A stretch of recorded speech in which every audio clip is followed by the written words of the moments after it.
There is a fire you have been avoiding lighting because you know exactly what it will burn. It will burn the excuses you have kept warm for years. It will burn the comfortable story where circumstances did this to you instead of your own choices. It will burn the soft, apologetic posture you have carried into every room where you actually wanted something and pretended you did not. Light it today, not next month, not after one more sign, not after you feel brave enough, because bravery has never once shown up before the fire. It shows up because of it. You keep treating change like it needs your approval before it starts. It does not. Change is already happening to you constantly, whether you steer it or not, through every habit you repeat without questioning it, every excuse you accept without checking if it is even true. The only real choice you get is whether you drive that change on purpose or keep getting dragged by it while calling the dragging a plan. Stop calling it a plan. Grab the wheel. Notice how comfortable you have become at explaining yourself. Every unfinished project has a reason attached to it. Every broken promise to yourself has a story that makes it sound reasonable instead of what it actually is, which is a choice you made repeatedly to protect comfort over growth. You are fluent in your own excuses. You could recite them in your sleep. That fluency has cost you more than any actual obstacle you have ever faced, because an excuse rehearsed enough times stops sounding like an excuse and starts sounding like a fact about who you are. It is not a fact. It is a habit, and habits can be broken the same way they were built, through repetition in the opposite direction. Stop asking whether today is the right day. There is no right day waiting somewhere ahead of you, fully formed and free of obstacles, ready to make this easy. Every single person who ever built something real started on a day that felt just as inconvenient, just as poorly timed, just as unready as today feels to you right now. The day was never the problem. The waiting was. Epictetus taught that freedom has nothing to do with your circumstances and everything to do with what you do with your own will. A man can chain your leg. He cannot chain your judgment unless you hand it over willingly. Look at how much of your life right now is spent waiting for permission, waiting for the right boss, the right relationship, the right bank balance, before you finally let yourself act like the person you claim you want to be. That waiting is the chain. You put it there yourself, and you are the only one who can take it off. Think about how much of your day gets handed over to things you cannot control. The traffic, the delayed reply, the opinion of someone whose name you will forget within a year.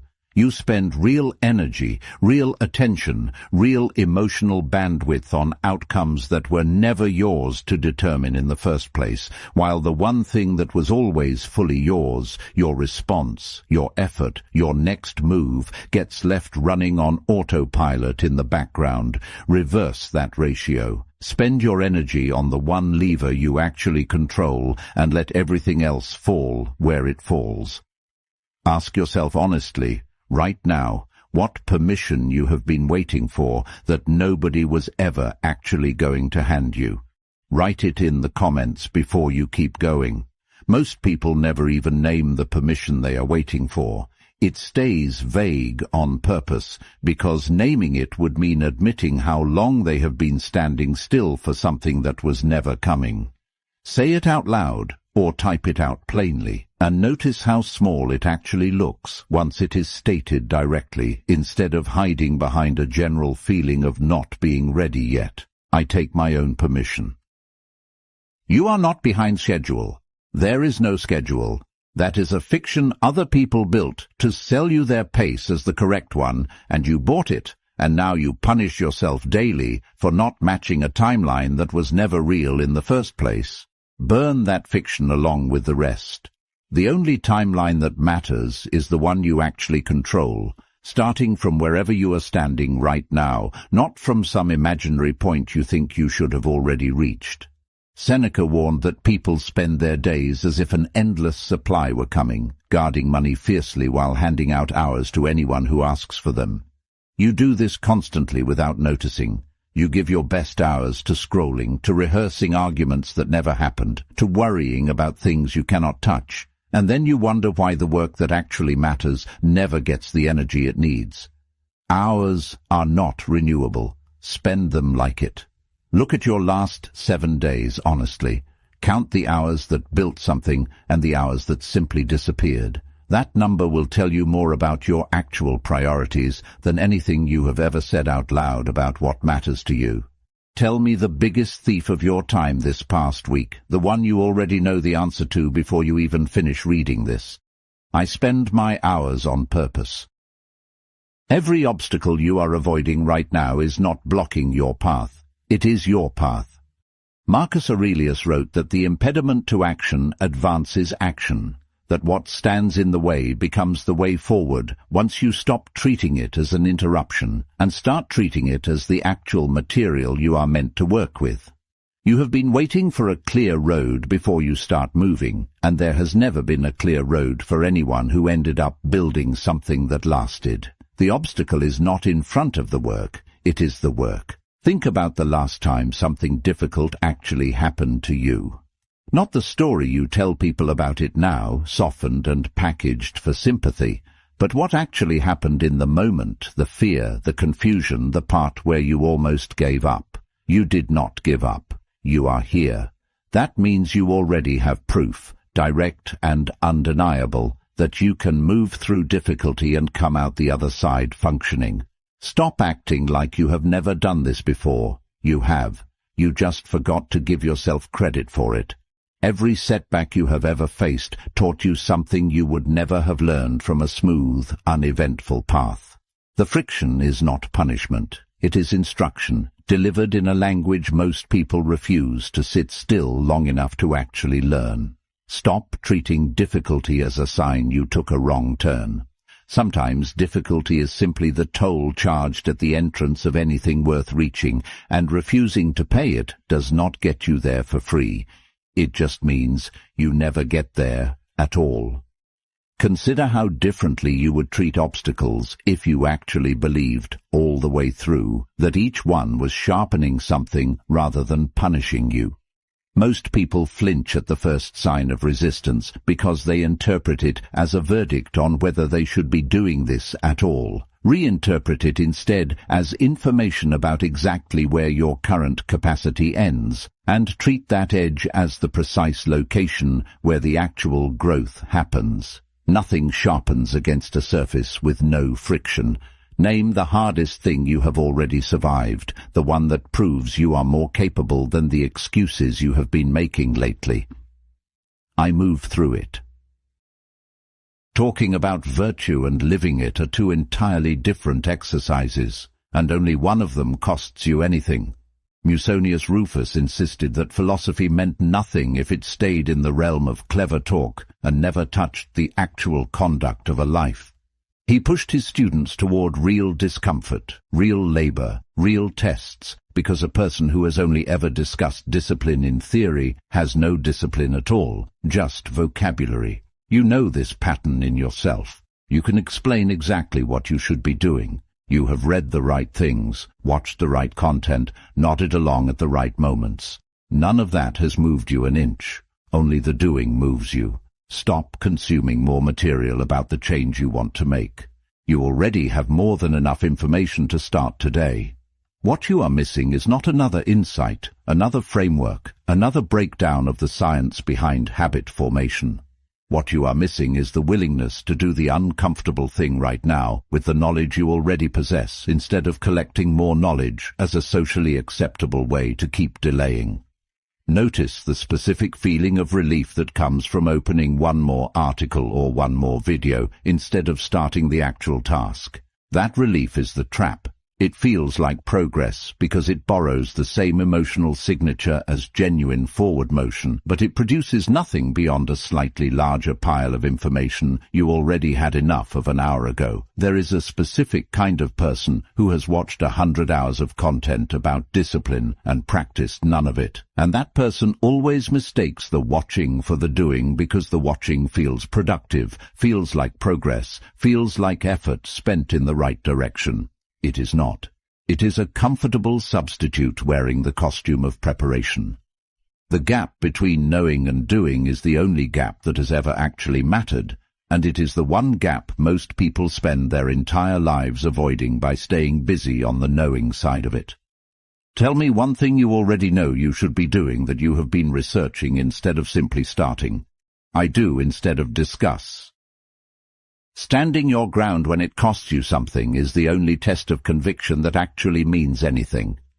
Cato held his position against the most powerful men in Rome, knowing the cost, refusing to trade his principles for an easier path, because a principle that only survives when it is convenient was never a principle to begin with. It was a preference wearing a stronger word. You claim certain things matter to you. Test that claim the next time holding your position actually costs you something, a relationship, a comfortable silence, an easy exit. If the claim survives the cost, it was real. If it collapses the moment it becomes inconvenient, you already have your answer about what you actually value. People will test you on this, sometimes without meaning to. They will push back the moment you stop being agreeable, stop being the person who never inconvenienced anyone. Some of them will call it a phase. Let them. A person who only stands firm when no one is pushing has never actually been tested, and untested conviction is worth exactly nothing the moment real pressure arrives. Most people discover what they actually believe only under pressure, never before it, because pressure is the only honest audit anyone ever gets. Everything you claim to value while life is calm is a hypothesis. It only becomes a fact about you once it survives contact with an actual cost. Stop assuming you know your own principles just because you can describe them fluently in comfortable conditions. Wait for the moment it costs you something and watch what you actually do. That is the only real measure of truth that counts. Tell me the last time your convictions actually cost you something, and if you cannot think of one, ask yourself honestly whether you have any convictions at all or just preferences you have never had to defend. I hold my ground. Your feelings are not verdicts. They are weather, passing through, loud and convincing while they last and gone an hour later, and you have been treating every storm as a permanent forecast for your entire life. Chrysippus argued that emotional turmoil comes from faulty judgment, from mistaking a passing impression for settled truth. The wave of doubt that hits you before a hard decision is not a message from some deeper wisdom. It is often just your nervous system reacting to unfamiliar territory. Nothing more. Feel it, note it. Do not obey it automatically, as though it were the final word on what you should do next. Practice separating the feeling from the fact the next time panic or doubt shows up uninvited. Ask what is actually, provably true right now, in this exact moment, stripped of the story your mind is racing to attach to it. Most of the time the fact is far smaller and far more manageable than the feeling made it seem. The gap between the two is where all your unnecessary suffering has been hiding. You have probably noticed by now that the feeling always arrives first, and the interpretation follows right behind it, dressed up to look like reasoning when it is really just the feeling defending itself. Slow that sequence down. Let a few seconds pass between the wave hitting you and the conclusion you draw from it. In that small gap is the only real freedom you get, the freedom to choose your response instead of simply reacting on autopilot the way you have for years. What feeling convinced you of something false recently, something that turned out to not even be true once you actually checked it against reality? I separate fact from feeling. Reputation built quietly outlasts reputation performed loudly, every single time, no exceptions. Cleanthes worked through the night hauling water just to fund his own education, mocked by people who thought manual labor beneath a serious student of philosophy, and he never once stopped to defend himself against the mockery. He simply kept working. Eventually the results made the mockery irrelevant, because results have a way of settling arguments that words never could. You are spending too much energy right now defending your effort to people who were never going to be convinced by an explanation. Stop explaining. Start producing. Let the outcome argue your case instead of your mouth. There is a specific kind of quiet confidence that only comes from work nobody applauded while it was happening. You cannot fake that confidence, and you cannot borrow it from anyone else's story. It has to be earned in the exact currency it demands, which is unglamorous repetition, performed without a crowd, for long enough that the results eventually speak on their own without needing your commentary attached. Think about how much time you have spent crafting the explanation instead of doing the thing the explanation was supposed to justify. The energy spent defending your pace, your method, your timeline to people who will forget the exchange within a week could have gone directly into the work itself. Redirect it there instead. Nobody who ever built something that mattered spent equal time building it and narrating the building of it to skeptics. They chose one. Choose the same one. The mockery you fear right now, if it ever actually arrives, will not last nearly as long as you expect it to. People forget what they laughed at far faster than you remember being laughed at. Stop protecting yourself from a moment of embarrassment that will be irrelevant within a month, at the cost of years of progress you never allowed yourself to make because you were too busy avoiding a look on someone's face. Tell me one piece of work you have been doing that nobody has noticed yet, and commit to continuing it anyway. I let the work speak. Losing everything is sometimes the only way anyone ever actually starts over completely, instead of half-heartedly patching the same old structure. Zeno lost his entire cargo in a shipwreck, walked away from the wreckage with nothing left to protect, and built an entirely new life out of that loss instead of spending years mourning what the sea took. He later said it was his best voyage, because the wreck forced a total rebuild instead of another round of small repairs on something that was never going to hold. If something in your life has already collapsed, a relationship, a plan, an identity you had been leaning on, stop treating the collapse as proof you are finished. Treat it as the one thing that finally cleared enough space for something real to get built. You cannot renovate your way out of a foundation that was rotten from the start. Some structures need to come all the way down before anything solid can go up in their place, and the fact that yours came down does not mean you failed. It might mean you were finally freed from something that was never going to hold your weight anyway. Grief over what collapsed is allowed. Staying in the grief past its natural point is a choice, not a requirement. There is a specific moment where mourning the loss stops teaching you anything new and simply becomes a comfortable excuse to avoid the harder work of building something in its place. Notice when you cross that line. The wreckage is not sacred. It is simply the material lying on the ground, waiting for you to decide whether you are going to use it or keep standing in the middle of it indefinitely, treating the standing itself as some kind of accomplishment. Tell me what already collapsed in your life that you have not yet let yourself use as the clean start it actually was. I build from the wreckage. Needing less is a kind of power almost nobody bothers to develop, because acquiring more feels so much easier to chase and so much easier to show off. Diogenes stripped his life down to almost nothing on purpose, refusing comfort most people consider non-negotiable, because he wanted to prove exactly how little a person actually requires in order to think clearly and live according to reason. He famously told the most powerful man in the world to simply step out of his light, unimpressed by a power that could not touch anything Diogenes had already secured within himself. Notice how much of your stress right now traces back to things you have convinced yourself you need but do not. The approval, the upgrade, the image. Strip enough of it away, and what remains is far sturdier than what you started with. You do not need the audience you think you need. You do not need the validation you keep checking for like a reflex. Test this. Go 1 full week without seeking a single form of external approval for anything you accomplish, and notice how much steadier you feel by the end of it, once the constant checking finally stops. Look closely at how much of your monthly effort goes toward maintaining an image instead of building actual capability. The two get confused constantly because they can look identical from a distance, but only one of them survives contact with a real test. An image collapses the moment circumstances stop cooperating with it. Capability does not care what circumstances look like.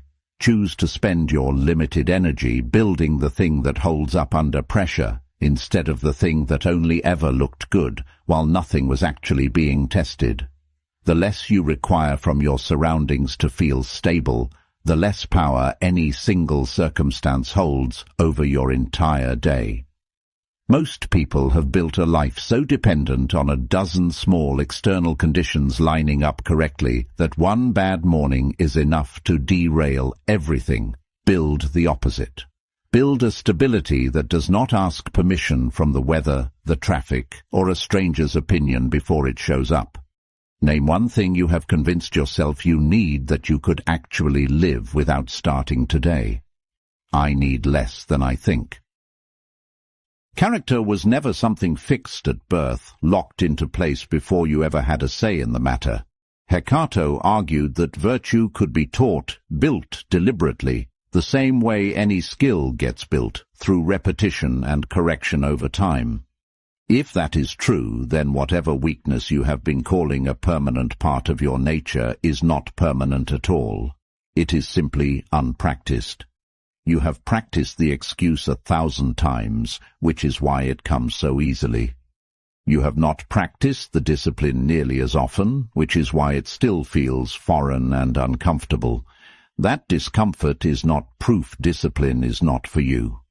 It is proof you are early in the repetitions required to make it feel natural. Stop waiting to become a different kind of person before you start acting like one. The order runs the other way. You act first, inconsistently at the start, badly some days, and the identity catches up to the behavior over time, not the reverse. Nobody has ever felt like a disciplined person before they started behaving like one repeatedly. Consider how much of your self-description right now is actually just a summary of old repetitions, not a fixed law of your nature. You call yourself someone who cannot stick to things because you have not stuck to things, not because sticking to things is genuinely beyond you. Change the repetitions and the summary changes with them, slowly at first, then completely. The same way any pattern shifts, once enough new evidence overwhelms the old story. Start generating the new evidence today instead of continuing to confirm the old story out of pure habit. Tell me the trait you have written off as just how you are, and consider, honestly, whether you have actually given yourself a real chance to build the opposite. I build what I practice. You are going to spend a great deal of this process completely alone, and you need to make peace with that now instead of being surprised by it later. Not because people abandon you, though some will, but because the actual labor of rebuilding a character only happens in the privacy of your own decisions, made when nobody is checking, kept when nobody would ever know if you broke them. A crowd cannot do that part for you. A coach cannot do that part for you. The people who love you most cannot do that part for you, no matter how much they want to. This single piece of the work belongs entirely to you, and trying to outsource it is how most people spend years feeling like they are changing while nothing underneath actually moves. This is not a call to cut everyone off or treat solitude as some permanent state you are supposed to live in forever. It is a call to stop needing witnesses for the parts of the process that were never going to have any. The early morning nobody saw, The temptation you turned down that no one will ever know you turned down. The hard choice you made in a completely empty room with absolutely nothing to gain from anyone else finding out about it. That private, unwitnessed effort is worth more than anything you have ever done in front of an audience, because it was built for you and only you, and nothing about its value depends on anyone else confirming it happened. Notice how uncomfortable real solitude actually makes you. Most people fill every quiet moment with noise, a notification, a scroll, a call, precisely because silence forces you to sit with your own thoughts without a distraction to hide behind. That discomfort is not a sign something is wrong with you. It is a sign you have spent years avoiding exactly the kind of reflection this work requires. Sit in the discomfort instead of reaching for the escape hatch. The answers you have been searching for outside yourself were mostly waiting in the silence you kept refusing to sit inside of. You will also notice, the further into this you get, that the people most threatened by your change are rarely your enemies. They are often the people closest to you, the ones who built their own comfort around who you used to be, a person who no longer exists in the same shape. That is not always malice on their part. Sometimes it is simply fear of losing a familiar dynamic they never asked to have disrupted. Understand that and hold no bitterness toward it, but do not let their discomfort talk you out of continuing. Their adjustment period is not your responsibility to manage at the expense of your own progress. Tell me one part of this process you have been trying to do with an audience that you now realize needs to happen alone instead. I do this alone. Stop measuring your progress against a timeline that belongs to someone else entirely. You look sideways constantly at people who started earlier, who had more support, who caught a lucky break you never got, and you use their head start as proof that starting now is pointless for you. It is not proof of anything except where you decided to point your attention. The only comparison that has ever meant anything is between who you were a year ago and who you are choosing to become starting today. And that comparison has nothing to do with anyone else's pace, resources, or timing. Every time you check someone else's progress instead of adding to your own, you are spending a finite resource on a number that changes nothing about your actual position. That habit feels productive because it activates the same part of your brain that genuine planning does. But it produces nothing, moves nothing forward, and mostly just leaves you discouraged before you have even started your own work for the day. Close the tab. Redirect the attention. The only scoreboard that matters is the one tracking your own follow-through. Understand also that the people you are comparing yourself to rarely show you the actual cost of what they built. You see the outcome, polished and edited, and measure it against your own unfinished, messy middle, which is an unfair fight rigged against you from the start. Everyone's middle looks like yours, uncertain, slow, occasionally embarrassing. The only difference between the people who eventually arrive somewhere and the people who quietly give up is whether they kept going through that exact same uncertain middle instead of assuming everyone else skipped it. Stop treating rest as failure, and stop treating exhaustion as proof of commitment. Real discipline includes recovery, deliberately, on purpose, the same way it includes effort. What it does not include is collapsing into avoidance and calling it rest, because the label sounds better than admitting you quit for the day. Know the difference. One restores you for tomorrow's work. The other quietly erodes the standard you just set. And erosion is patient.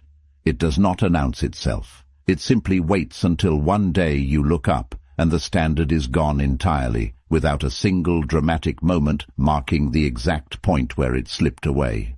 Tell me the last time you compared your unfinished middle to someone else's finished outcome, and whether that comparison actually told you anything true. I run my own race. Here is what almost nobody tells you honestly before you start this kind of work. Most days will not feel significant while they are happening. There will be no dramatic turning point you can point to later, just an accumulation of ordinary mornings where you did the harder thing instead of the easier one, quietly, without an audience, without a moment that felt like it belonged in a highlight reel. That is not a flaw in the process. That is the entire process. Anyone selling you an idea of change that feels constantly dramatic is selling you something that will not survive contact with an actual ordinary Tuesday, and most of your life is made of ordinary Tuesdays. Expect resistance from inside your own head before you expect it from anywhere else. The most convincing argument against doing the hard thing will not come from a critic standing across from you. It will come from your own mind, dressed up as caution, offering perfectly reasonable-sounding excuses to wait one more day. Recognize that voice immediately the next time it shows up.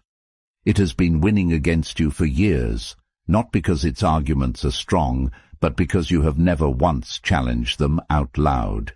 Build evidence for yourself on purpose. Every time you follow through on something small when skipping it would have been easy and unnoticed, you are collecting proof for the next moment doubt tries to talk you out of something bigger. Stack enough of that proof, and doubt starts losing the argument before it even finishes making its case. Confidence was never a feeling you wait around for. It is a verdict, built from a track record only you have witnessed firsthand. Stop mistaking a single burst of intense effort for actual consistency. A dramatic week followed by a month of nothing will never outperform a smaller, steadier effort repeated without fail for a long stretch of ordinary days. Most people chase the dramatic approach because it looks impressive for a single afternoon. Choose the boring approach that actually compounds instead. There is a specific kind of freedom waiting for you once this stops being a performance and simply becomes what you do. Not the freedom to do whatever you want whenever the mood strikes, but the freedom that comes from no longer negotiating with yourself every single morning about whether today is the day you finally follow through. That negotiation ends. The decision gets made once, in advance, and everything after that is simply execution, unremarkable, repeated, and far more valuable than it looks from the outside. Understand that this standard, once you actually build it, does not stay fixed in place. It rises. The discipline that feels demanding today will feel almost automatic a year from now, and the moment it does, the bar moves higher again, because growth was never a destination you arrive at and then rest inside of permanently. It is a direction you keep walking, and the walking itself becomes the identity, not any single milestone along the way. Stop looking for the finish line. There is not one. There is only the next stage of the standard, slightly higher than the last, waiting for you the moment you get comfortable with where you currently stand. Watch out for the specific trap of celebrating too early. The first sign of progress feels enormous after a long stretch of nothing, and it is tempting to treat that first win as proof the work is basically done. It is not. It is proof the direction is correct, nothing more. Keep walking in that direction well past the point where it stops feeling exciting and starts feeling routine, because routine is exactly where the real gains accumulate, quietly, without fanfare, long after anyone stopped paying attention to whether you were still going. Picture, specifically, who you become if you actually hold this standard for a full year without breaking the first time it gets difficult.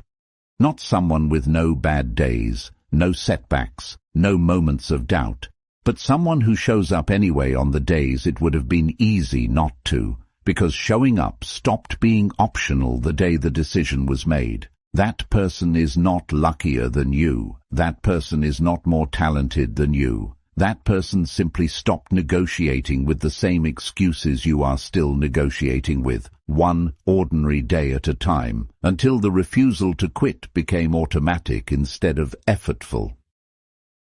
Now picture the opposite. Picture yourself a year from today having changed nothing, still explaining the same excuses with slightly more practiced language, still waiting for a condition that was never going to arrive on its own.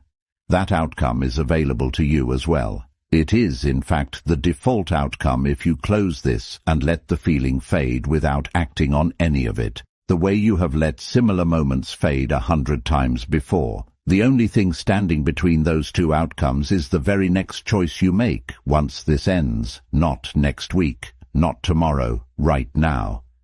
Tell me, honestly, in the comments, what tomorrow looks like if you actually follow through on everything you have just heard instead of letting it fade by the time you close this.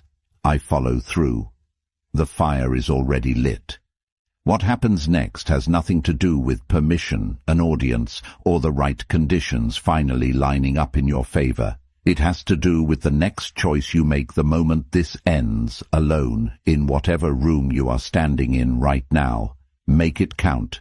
Understand that nobody is going to check whether you actually did any of this. There is no accountability system built into hearing these words, no follow-up calls scheduled to ask if you kept your word to yourself. That absence of enforcement is not a weakness in the process. It is the entire test. Anyone can hold a standard when someone else is watching to make sure they do. The only standard that has ever built real character is the one you keep when the only person who would ever know is you. So, decide right now, before the momentum of this moment fades the way it always has before, exactly what the next 24 hours look like if you actually meant everything you just agreed with. Not a vague intention to try harder in general. One specific action, small enough to actually complete, hard enough that skipping it would be a real choice rather than an accident. Do that one thing today, then do the next one tomorrow. The fire does not need to be dramatic to keep burning, it only needs to keep getting fed, one ordinary log at a time, for longer than you have ever managed before.